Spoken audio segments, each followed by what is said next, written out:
दोस्तों, पैसा कमाना और उसे बचाना एक कला है। अक्सर हमने देखा है पैसों को लेकर लोगों के अंदर गलत अवधारणा रहती है। जब उनके पास ज़्यादा पैसा रहता है तो पैसे के प्रति उनके खराब बिहेवियर के कारण वह उसे गंवा देते हैं।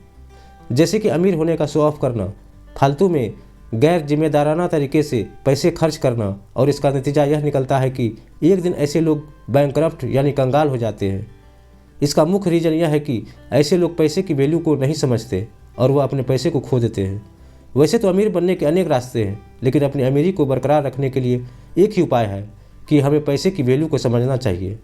तो चलिए दोस्तों, आज की इस वीडियो में psychology of money book summary को समझते हैं, जिसे मॉर्गन हसल ने लिखा है। मॉर्गन हसल एक बेहतरीन लेखक के साथ स्टॉक मार्केट इन्वेस्टर भी है। यह बुक हमें केवल साइकोलॉजी ऑफ मनी को नहीं बताती, बल्कि ये हमें और भी कई लेसन सिखाती है, जैसे कि पैसों को कैसे जोड़ना सीखे, अमीर बनने के लिए माइंडसेट क्या होना चाहिए। दोस्तों, पहला लेसन है डोंट वेस्ट मनी, पैसे बर्बाद मत करो। दोस्तों, चलिए इसे हम एक कहानी के माध्यम से समझते हैं। ऑर्थर मॉर्गन हसल अपने बुक में लिखते हैं, जब मैं एक हॉस्टल में काम किया करता था तो उन दिनों हमारे होटल में एक टेक्नोलॉजी एग्जीक्यूटिव आया करता था, जिसने अपने यंग एज में ही बहुत सारा पैसा और कंपनियां बना ली थी, लेकिन वह पैसों की कदर नहीं करता था। पैसे के प्रति उनका व्यवहार बहुत ही स्टूपिड था। वह हर समय अपने पास नोटों की बंडल लेकर घूमता और शराब के नशे में हमेशा धुत रहता और अपने अमीर होने का दिखावा करता। ऑथर मॉर्गन हसल आगे कहते हैं कि एक दिन उस इंसान ने कुछ ऐसा किया जिसके बारे में जानकर आप चौंक जाएंगे। दरअसल वह इंसान अपने दोस्तों को एक नोट की गड्डी देकर कहता है कि इसे सोने के सिक्के में कन्वर्ट करा के लाओ। उसके बाद वह अपने दोस्तों के साथ मिलकर उस सोने के सिक्के को समुद्र में फेंकते हैं और गेम खेलते हैं, कौन गोल्ड कॉइन कितना दूर फेंक पाता है। पैसों के साथ उसका यह व्यवहार उसे जल्द ही बैंकरप्ट बना देता है। ऑर्थर मॉर्गन हसल अपने बुक में एक दूसरी कहानी भी बताते हैं कि अमेरिका गांव का एक साधारण व्यक्ति जिसका नाम रोनाल्ड जेम्स था, जिसने 25 वर्षों तक गैस स्टेशन पर कारों की मरम्मत की, 17 वर्षों तक फर्श पर झाड़ू लगाया। लेकिन जब उस व्यक्ति की मौत 92 साल की उम्र में हुई तो उसके चर्चे देश विदेश के न्यूज़ चैनलों पर और अखबारों पर होने लगी, क्योंकि मरते समय उस साधारण सफाई कर्मी के पास 58 करोड़ की संपत्ति थी, जिसमें 43 करोड़ रुपये उसने चैरिटी में दान कर दिया था। बाकी के 15 करोड़ रुपये अपने सौतेले बच्चों के लिए छोड़ गया था। आखिर उसके पास इतना पैसा आया कहाँ से? इसके बारे में पता किया गया तो पता चला कि वह ब्लू चिप फंड में पैसे लगाया करता था और कंपाउंडिंग की पावर से उसका छोटा सा इन्वेस्टमेंट इतना बड़ा नेटवर्थ बन गया। अब ऑर्थर मॉर्गन हसल उस टेक्नोलॉजी एग्जीक्यूटिव और एक साधारण से सफाई कर्मी के पैसे के प्रति बिहेवियर को कंपेयर करते हैं और कहते हैं कि पैसा कमाना या उसे सेव करने के लिए किसी टेक्निकल नॉलेज की ज़रूरत नहीं है, बल्कि यह उसके ऊपर डिपेंड करता है कि आप पैसों को कैसे खर्च करते हैं, पैसे के प्रति आपका रवैया क्या है। पैसा कमाना एक स्किल है जिसे कोई भी इंसान सीखकर फाइनेंशियल एक्सेस पा सकता है। जहां एक टेक्नोलॉजी एग्जीक्यूटिव वेल एजुकेटेड होने के बावजूद बैंकरप्ट हो गया, वहीं एक सफाई कर्मी जो बिना पढ़े लिखे होने के बावजूद पैसे के प्रति बिहेवियर को अच्छा रखता है, ब्लू चिप स्टॉक में इन्वेस्ट करता है और एक दिन करोड़पति बन जाता है। दूसरा लेसन है दोस्तों, नो वन इज क्रेजी, कोई भी मूर्ख नहीं है। ऑर्थर अपने नेक्स्ट लेसन में कहते हैं, बहुत से लोग अपने पैसों के साथ मूर्खतापूर्ण व्यवहार करते हैं, हालांकि वे लोग मूर्ख नहीं हैं। असल में आज की पीढ़ियां फिल्म देखने, लॉटरी का टिकट खरीदने और गेम खेलने के पीछे अपने पैसों का ज़्यादातर हिस्सा खर्च कर देते हैं। यह काम ज़्यादातर वही लोग करते हैं जो गरीब होते हैं, जो इमरजेंसी में 20 या 25 हज़ार रुपये भी अरेंज नहीं कर पाते। क्या ऐसे लोगों का लॉटरी टिकट खरीदने का कोई सेंस बनता है? ऐसे लोगों को उन पैसों को इमरजेंसी नीड के लिए बचा कर रखना चाहिए, जो कि वह लोग नहीं करते हैं। उन लोगों का कहना है कि पैसे सेविंग करना हम लोगों के लिए पॉसिबल नहीं है, कि हम जितना कमाते हैं उससे कहीं ज़्यादा रुपये खर्च हो जाते हैं। हमारे पास सेविंग की पॉसिबिलिटी ही नहीं है। ऐसे में बड़ी बड़ी गाड़ियों और बड़े घरों के बारे में सोचना, बड़े स्कूलों में अपने बच्चों का एडमिशन कराना, ये सब हमारे पहुँच से बाहर है। इन्हीं सपनों को पूरा करने के लिए हम लॉटरी टिकट खरीदते हैं। आपको यह बात मूर्खतापूर्ण लगेगी, क्योंकि जिस चीज़ को कोई पाना चाहता है वही चीज़ आपको बहुत ही आसानी से मिल जाती है, लेकिन आप उसकी कद्र नहीं करते, जो किसी दूसरे व्यक्ति के लिए सपना है।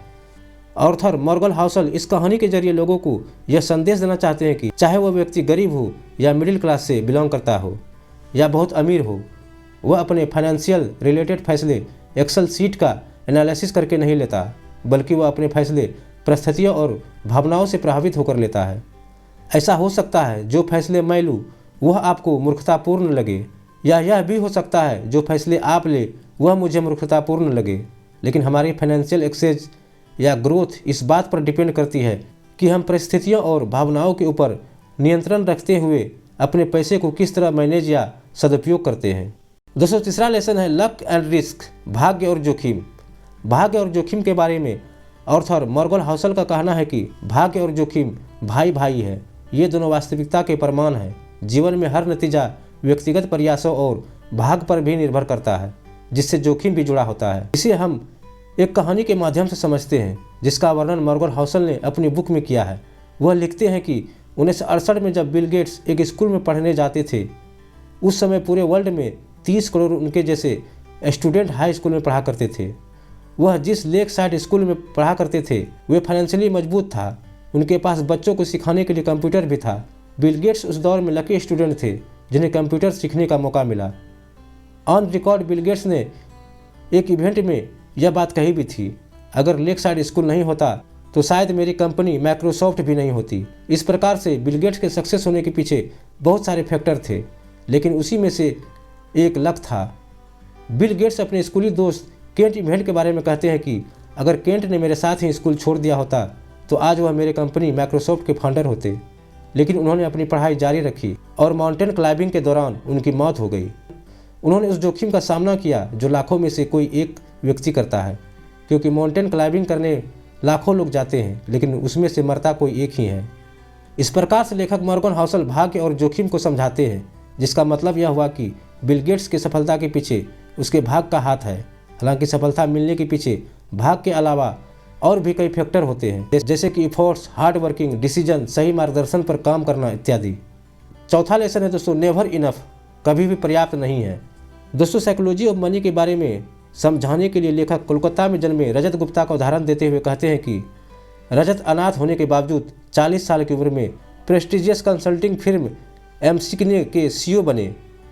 उनके पास 2008 के दौरान कुल $100 बिलियन थे, जिसे वह चाहते तो बैंक में रहकर इंटरेस्ट इनकम के जरिए बिना कुछ किए बैठे ही बैठे 2 घंटे में 1 लाख रुपये कमा सकते थे। लेकिन वह इतने पैसों से संतुष्ट नहीं थे।